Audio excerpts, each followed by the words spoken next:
Greetings comrades, and welcome to another episode of 1984 Lore. Today we take a look at another minor character of the novel, and one overlooked in the major adaptations of the book. I am of course referring to Katharine Smith, estranged wife of Winston, the main character of 1984. Katharine Smith is described by Winston as, quote, a tall, fair-haired girl, very straight with splendid movements. She had a bold, aquiline face, a face that one may have called noble until one discovered that there was nearly as possible nothing behind it. Very early in her married life, he had decided that she had, without exception, the most stupid, vulgar, empty mind that he had ever encountered. She had no thought in her head that was not a slogan, and there was no imbecility, absolutely none, that she was not capable of swallowing if the party handed it out to her. The human soundtrack, he nicknamed her in his own mind. From this rather less than flattering description, you may be wondering how the two married in the first place, if there was such a dislike on his part. The party's philosophy on marriage and children has been covered in detail in another video on this channel. However, in general terms, it's actually deliberate policy for the party to couple incompatible, even hostile individuals in marriage, the better to offset the development of any love or loyalty outside of love and loyalty for the party and Big Brother. Winston, in the same part of the book, goes on to describe his painful and jarring sex life with Katharine, which indicates the feeling of dislike was mutual, or at the very least that there was no attraction on Katharine's part. Katharine, as with very likely the majority of party girls, had been conditioned to be fearful and disgusted by the sexual act, so that by the time she and Winston were married, she did her duty by submitting to her husband, while clearly demonstrating in her rigidity and attitude that she hated doing so. Winston describes sex with his wife as feeling as if she was simultaneously pulling him to her, while also pushing him away, her body stiff and statuesque. Understandably, Winston found this very embarrassing and desired to remain celibate within the marriage. However, Katharine, good party girl she was, and despite her disgust, insisted that they keep trying for a child. As was drilled into her from childhood, this was, she said, their duty to the party.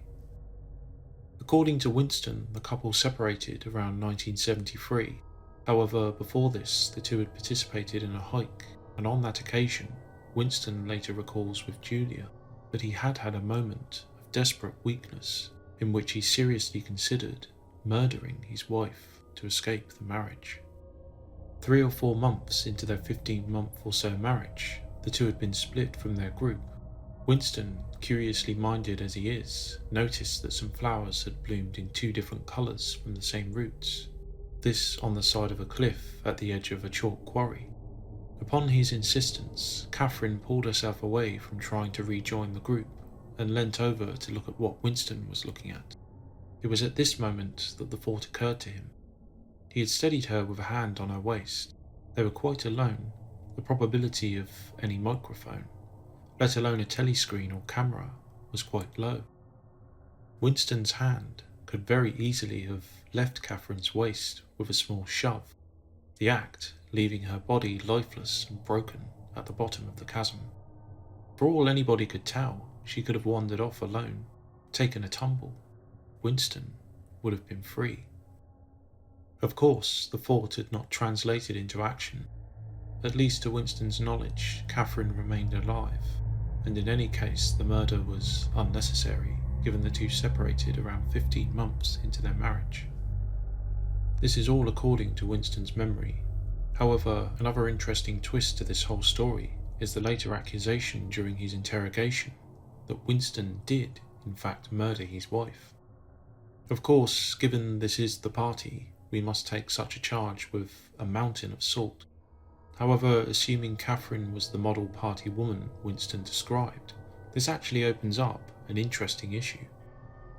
There seems to be a contradiction of sorts between what we know about Katharine's character and the limits of such accusations. Assuming that Katharine is alive during Winston's interrogation, it's surely somewhat odd even for the party to make such a claim and later publicly charge Winston with this if she is quite clearly and evidently alive and walking about, still a name on public records and perhaps very active in party life. This leads me to the thought that perhaps Katharine was dead by this point, which in turn opens up some interesting possibilities. Firstly, is Winston lying? The evidence here is pretty weak, but it's fun to speculate. Winston did admit to Julia in their first meeting that he had seriously considered smashing her head in with a cobblestone when she had spied him outside of Charrington's shop. We know this was a genuine, if fleeting, thought, as we followed Winston's panicked thoughts on this at the time. Winston also seems to have violent, if suppressed, tendencies. He shows little to no emotion when describing the horrific deaths of people that he witnessed during his trip to the Flicks, an episode he writes about in his diary in Chapter 1.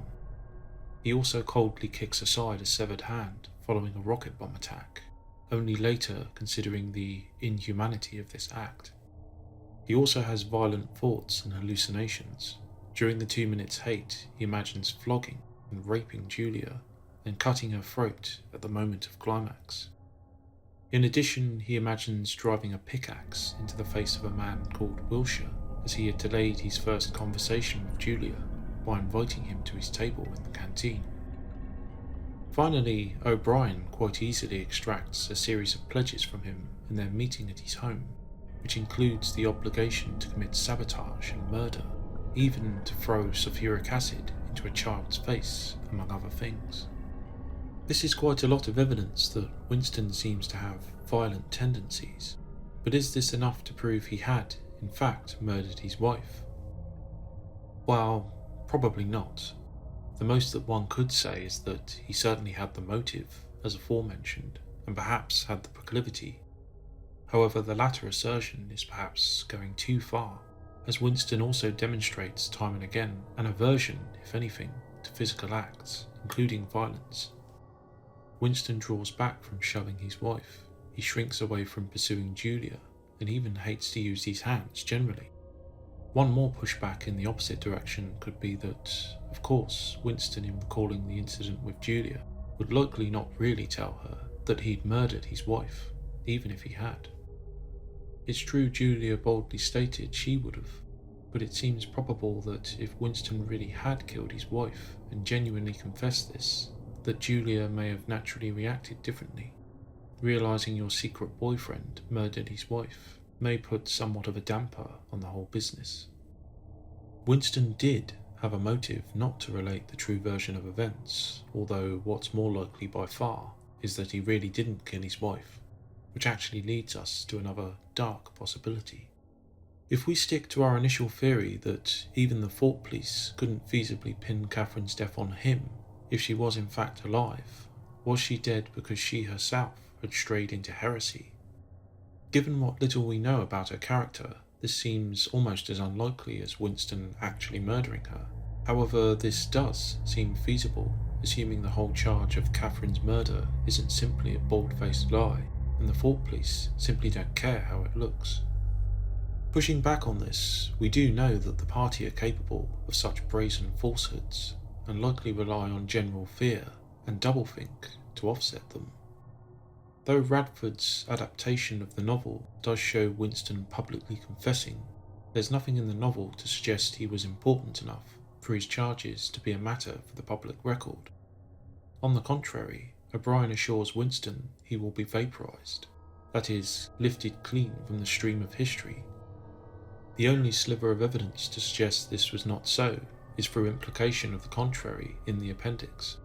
Since Winston is mentioned by name, and the section is written as if describing events and Oceania in the past, we can assume some memory of Winston remains, which further implies his fate was, to some degree, a matter of public record. Even if so, the example of Jones, Aronson and Rutherford shows how the party doesn't care if such blatant contradictions are public. Winston had held for a brief few seconds a photograph of the trio of condemned men that had proved they were in New York at an exact date when they were supposed to be betraying military secrets to Eurasian officials in Siberia. The point here is that if such a photograph was missed or simply allowed to exist for these important men, then a live Katharine, decidedly unimportant to the public gaze, was infinitely more admissible, given the process of doublethink. Yet, as it's fun to speculate, what if Katharine was dead, and not at Winston's hands? If Katharine herself had somehow, to use Winston's phrasing, been awakened, was she then vaporized before the events of the novel? Of course, this is all just theory, but hopefully fun to think about, and based on the little we know. To me at least, this seems the least likely of the two darker scenarios, given her character. More than likely, Katharine lives in her own apartment or in a hostel with other women, still a model party member, and perhaps through the process of doublethink, has no memories of her husband. Now I leave these questions open to you, dear comrades. Was Katharine alive during Winston's interrogation? If not, is it possible he did in fact murder her? More intriguing still, is it possible she became a thought criminal and was vaporized before Winston? Tell us your thoughts in the comments, and remember, Big Brother is watching you.